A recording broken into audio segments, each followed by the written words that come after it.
Bom, vamos reagir aqui a esse vídeo do Olavo de Carvalho, falando sobre a educação no Brasil. Vai ser mais o título, fala mais sobre a academia e discursos, um discurso anti-acadêmico. Vamos comentar um pouco sobre isso aí. Eu acho que traz bastante uma visão que as pessoas costumam a ter, né? Principalmente as pessoas de direita. Comece esse estudo sempre a partir de alguma questão real, colocada pela própria vida. Não entrar num negócio acadêmico. Essa é a coisa mais importante, porque no mundo acadêmico, quem está falando não é uma pessoa real, é um cargo público, que tem lá os seus códigos, as suas normas de polidez, a sua linguagem costumeira, que todo mundo tem que imitar a linguagem do outro. E assim não dá para a gente aprender nada da realidade. Quer dizer, é uma coisa absolutamente impermeável a qualquer realidade. É uma... Bom, ele já começa falando aqui sobre essa questão de, dentro da academia, não se analisar questões reais, que eu já acho que é bem problemático por si só. Porque justamente se você for analisar as linhas de pensamento que vão priorizar uma análise da realidade, costumam justamente a ser as linhas mais materialistas que vão ir para esquerda, né? E principalmente para uma esquerda até mesmo mais radical. Enquanto você vê que na direita a preocupação é muito mais sobre coisas não tão reais e não, que a gente não vê tanto. Então vai ser uma preocupação, por exemplo, mais metafísica. Então, qual que é o seu dever como ser humano? Qual o seu papel na sociedade? Qual, é, sabe? Tentar fazer uma economia a priori também, que, que eles tentam fazer também, né? Tipo, uma economia que você tem um agrupado ali de pressupostos que vão ditar a economia mundial inteira. Então, você olha para isso e isso é muito mais da direita, né? Na esquerda que se olha muito mais a realidade e por isso que se tem menos de simplificações, porque justamente a realidade ela não é tão simples assim. A própria questão de você usar palavras, por exemplo, já é uma questão de tentar simplificar a realidade. Mas mesmo assim a gente ainda não consegue, cara, porque a realidade é extremamente complexa. Então faz muito mais sentido você ter muitos, é, sabe, conceitos que podem entrar ali numa questão, não é que eles sejam contraditórios, mas eles não são metafísicos, eles estão dispostos a mudar, a olhar dependendo da situação, a ver que não é tudo preto no branco, né? Tipo, verdade e mentira totalmente, e tipo, você olhar todas essas coisas, porque são algo que está muito mais na realidade, do que você assumir que tem pressupostos universais que sempre vão estar ali, e você pode definir isso dentro de um escritório de filósofo. Então, tipo, o cara se fecha ali, ele vai pensar e ele vai descobrir o pressuposto que rege toda a vida humana, ou os pressupostos. Isso é muito mais de direita do que de esquerda. E acaba sendo acadêmico, mas também essa nem é muito a questão. Uma coisa que é interessante é porque acadêmicos costumam ser as pessoas que mais estudam esses assuntos. É engraçado você ver que elas costumam não ter as posições mais à direitas possíveis. Elas também não têm as posições mais à esquerdas possíveis, mas não são as mais à direitas. Costuma ser num centro-esquerda, algo mais nesse sentido. E aí entra também toda essa questão que ele vai falar, que é legítima, essa questão de que se fecha, ele vai falar um pouco na frente, mas também essa questão de que você tem que ter um nome e tudo mais, então não tem como o cara ser completamente antissistêmico, completamente anti tudo que, né, tudo que tá aí, né, que é esse discurso que normalmente até pessoas de direita às vezes usam, mas o cara que tá contra a maior parte das coisas que estão impostas, seja em qualquer vertente, se ele for de direita, isso vai ser incoerente, sim. Mas mesmo que seja um cara de esquerda, ele não vai conseguir se manter com isso, ele não vai conseguir ter algum lugar, academicamente falando, porque fica complicado justamente o cara assumir essas posições. Então, eu acho que é muito por isso também que eles vão mais por essas linhas mais centro-esquerda. Agora, a direita costuma realmente ser uma dificuldade você é, ser de direita depois de ter estudado pra caralho algum assunto, porque a direita costuma querer manter as coisas como estão ou voltar a como era. E normalmente essas duas coisas são péssimas ideias, porque quando você estuda a realidade, você vê que as coisas só estão assim por culpa do que elas são e do que elas eram. Basicamente é isso. Então, enfim. espécie de discurso em circuito fechado. Então é como se fosse um joguinho, né, dentro das regras. E não é que eu seja contra esse joguinho, o problema é que por esses meios você não pode alcançar nada de uma realidade efetiva. Ela não entra. Tá? Só entra o que já está, de algum modo, dentro do código. Agora, né, para falar sobre essa questão do um certo apartamento acadêmico que você vai ter, uma distância que os intelectuais vão tomar do povo. Isso aí realmente acontece, isso aí realmente é bem problemático, isso não pode acontecer. Um teórico, seja filósofo, economista, qualquer coisa que o cara vá se propor fazer nesse ponto, ele tem que ele tem que entender a realidade do que ele está analisando de verdade. Ele tem que ter um contato com pessoas normais, sabe? Tipo assim, gente que nem eu e você, sabe?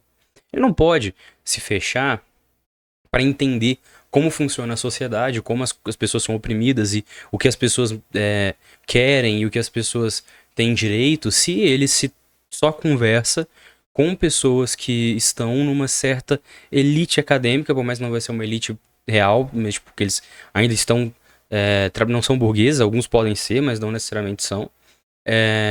Desde que o cara não seja um burguês, ele mesmo assim não pode se fechar dentro dessas pessoas que têm uma condição de vida melhor e que se dedicam em estudos, porque toda a questão social em volta dessas pessoas, que é um grupo específico, vai ser extremamente específica. Então você não pode generalizar esse tipo de coisa. E lógico que ter uma falta de contato com o povo pode gerar muitos problemas e gera muitos problemas. Eu acredito que toda essa questão de direita que eu falei mais metafísica vem disso. Mas enfim, acho que vem mais esse ponto, isso pode ser criticado, mas isso não quer dizer que você tenha que ir contra a academia ou que você tenha que ir contra o estudo acadêmico. Você não necessita fazer isso. Você pode utilizar de estudos acadêmicos, até porque é difícil você conseguir ter algum conhecimento político, econômico, sem você estar consultando materiais acadêmicos, materiais, livros que são, sabe, realmente acadêmicos ali, ler algum texto, algum artigo, se for algo mais específico e tudo mais, de autores renomados. Então é difícil você cair nisso, sabe? Não tem como você fugir disso se você estiver querendo estudar esses pontos. Mas lógico que o contato com a população, com o povo normal também tem que ser sempre, tem que estar aí também. E quanto mais tempo passa e mais gerações são treinadas nisso, mais impossível se torna. Tanto que você vê, se você pegar a produção universitária brasileira hoje e você procurar ali qualquer problema do qual o povo brasileiro esteja se queixando, não aparece nada, absolutamente nada. Eles estão falando de outras coisas, um outro mundo que para eles é muito importante, mas a gente ouve tudo e fala, o que tem a ver com isso? Bom, e vem outra questão também. Então, De novo, eu ou vou ter essa problemas que dizem respeito. O bagulho não pausa, eu clico no botão de pausar, o negócio não pausa e dá o full screen, mas tá bom. Isso aí já entra em outra questão, cara. Por que as pessoas normalmente não estão reclamando do que está nesses trechos e tudo mais?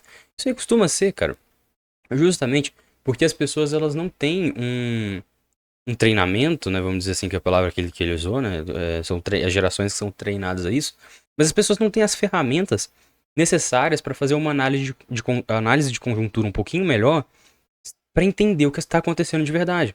Se as pessoas soubessem alguns terminhos a mais, alguns conceitos a mais para aplicar na sua vida, elas conseguiriam entender que as suas dores vêm dessas coisas e poderiam reclamar de uma forma mais intelectual, vamos dizer assim. Não é nada muito intelectual, é só se você soubesse algumas coisas. Como, por exemplo, se o povo tivesse uma noção maior de luta de classes, por exemplo, de classe oprimida e classe opressora, de autoridade, de hierarquia, um conceito mais bem estabelecido de liberdade, coisas mais nesse sentido. Com certeza, as pessoas conseguiriam fazer uma análise muito melhor dos seus problemas. Porque o que o povo vai reclamar entra nessas pautas que eu acabei de falar, eles só não vão saber que é isso. Por exemplo, tá tendo imposto demais. Isso entra no que eu falei. Eu tô ganhando pouco. Isso também entra. Meu trabalho tá ruim. Eu tô desempregado. Normalmente essas são as maiores reclamações, né? Coisas mais nesse sentido. Estamos com muita violência, né? O Brasil é um país muito violento. E aí vai entrar algumas reclamações que não fazem muito sentido, são mais ideologia, como por exemplo, o Brasil é muito promíscuo. O carnaval é só putaria. Essas coisas que passam na TV é só coisa do diabo. Aí você vai ter umas reclamações que não são muito embasadas, que não tem muito fundo em nada e que são normalmente até disseminadas por grupos que surgiram por conta do cadáver que estava falando aí. Mas enfim. Então isso não é porque a população não sente esses problemas. É porque ela não sabe que sente esses problemas. Quer dizer, ela sabe que sente esses problemas, ela só não sabe que é isso aí. Porque, lógico, a pessoa tá sofrendo com isso, ela sabe. Mas ela só não sabe como que ela tá sofrendo, por que ela tá sofrendo com essa questão. O que tem a ver com isso? Então, ou problemas que dizem respeito a frações mínimas da sociedade, né? Então, acho que 80% dos trabalhos universitários hoje nessa área de humanas é sobre problemas transexuais. Eu falo, tá bom, tá bem, vocês se preocupem com isso, mas quantos transexuais, quanto por cento de transexuais tem na população brasileira? Meio por cento? Eu acho que já é muito. Se tiver meio por cento, já seria uma coisa visível. Você estaria vendo os caras tudo pelas ruas, ele nunca vê. Né? Então, Bom, acredito que talvez esse vídeo seja até mais antigo, né? Porque, tipo, não sei, hoje em dia eu acho que é mais normal de se ver do que talvez em alguma época um pouco mais passada, mas independente, essa não é a questão, esse não é o ponto. Eu já. Agora, esse dado provavelmente tá desatualizado, cara, que faz uns 3 anos que eu vi esse dado. Mas se não me engano é 10% da população, se não me engano, é LGBT, alguma coisa assim.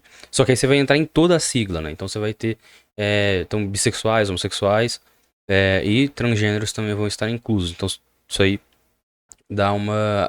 Abrange mais gente, principalmente na questão de sexualidade, que eu acho que é mais comum. Mas como eu falei, esse dado pode estar desatualizado ou pode estar errado também, que eu realmente não lembro. Mas enfim. De qualquer forma, sim, é uma minoria. Esse tipo de minoria é uma minoria mesmo, é uma minoria. Os LGBTs são minoria em todos os sentidos. Minoria política e minoria de população mesmo. Minoria populacional. A questão aqui, por que se preocupa com... Por que nós nos preocupamos com questões como de transexuais, que são uma parcela muito pequena da população? A questão é justamente porque eles são uma parcela pequena da população, mas mesmo assim eles continuam sofrendo coisas extremamente desumanas na nossa sociedade. E nós sabemos que essas coisas acontecem. E a gente não pode ficar calado sobre algo assim, sabe? Tipo, no Brasil, se não me engano também, é o país que mais mata transexuais no mundo. Então, tipo, porra, não tem como você não ter uma intelectuais falando sobre esse assunto, cara. Você tá matando gente por nada. Não tem motivo nenhum que justifique uma morte dessa. E pessoas estão morrendo por causa que são transgêneros. Acho que eu usei transexuais, mas é errado esse termo. Enfim, aquele tipo de coisa. Vamos evitar, mas vocês sabem que eu tô. Eu tô na boa intenção. Não, enfim. Então é justamente por causa disso. Não nos afeta. Não me afeta. Eu sou cis, então não me afeta. Foda-se isso pra mim. Mas eu me importo com essas pessoas. Mesmo que sejam poucas pessoas. São poucas pessoas, mas elas continuam sofrendo muito por algo que não necessitaria nenhum sofrimento. E aí também vai valer para toda a questão LGBT. E esse argumento não vai ser válido se ele for olhar outras minorias, como por exemplo, negros e mulheres, que não são minorias percentuais na sociedade. Mulheres eu sei que são. Mas assim, é por muito pouco, né? Acaba sendo quase que metade, mas acho que 51. E negros eu não lembro, cara. Mas tipo assim, também, talvez se for minoria, mas tipo uma minoria muito expressiva, sabe? Principalmente aqui no Brasil, você vai ter grande parte da população é negra e parda. Isso dentro dos padrões já brasileiros, né? Que já é um país muito miscigenado. Porque se a gente for pra fora, sempre bom deixar esse detalhe importante também. Se a gente for pra fora, muitos brancos daqui são vistos como latinos também, vão ser facilmente identificados como latinos lá fora. Então, é importante levantar essa questão. Mas, a gente vem de um povo que não é parte desse ideal de ocidente que eles têm. Nós não somos o ocidente. Tipo, a gente tá na parte ocidental, mas quando o pessoal dos Estados Unidos fala de ocidente, eles não estão falando da gente, eles estão falando deles, tá? Então, tipo, não é isso. Quando eles estão falando das pessoas brancas nos Estados Unidos, eles não estão falando da gente, eles estão falando deles mesmo, só daquele tipo de branco mesmo. Enfim, mas... Ah, tá. Tô me perdendo? Isso aí é porque justamente esse ponto nem sequer vai existir pra esse tipo de minoria. Porque esse tipo de minoria não é pouco expressiva na população. Ela é bem expressiva. E assim como os LGBTs também estão sofrendo por motivos que não... Estão sofrendo muito por motivos que não justificariam nenhum sofrimento, nenhuma opressão. Isso é um problema que interessa, vamos dizer, a classe social deles. Então, isso nós temos que evitar de qualquer maneira. Não estou falando de uma abordagem autobiográfica, você começar com um negócio autobiográfico, mas você falar com alguma coisa que saia, vamos dizer, da realidade mesmo.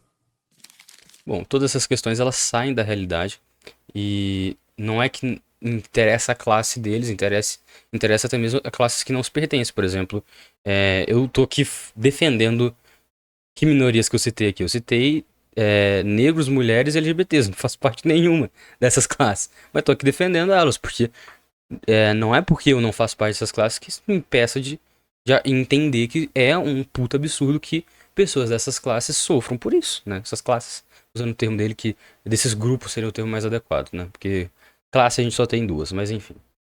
É isso aí.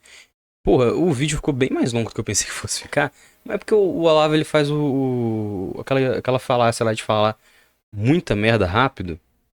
Até que ele nem falou tanta merda, dava pra ter sido mais sucinto, mas eu acho que o que ele falou aí abre uma discussão muito boa, sabe? Abre um ponto muito legal de ir.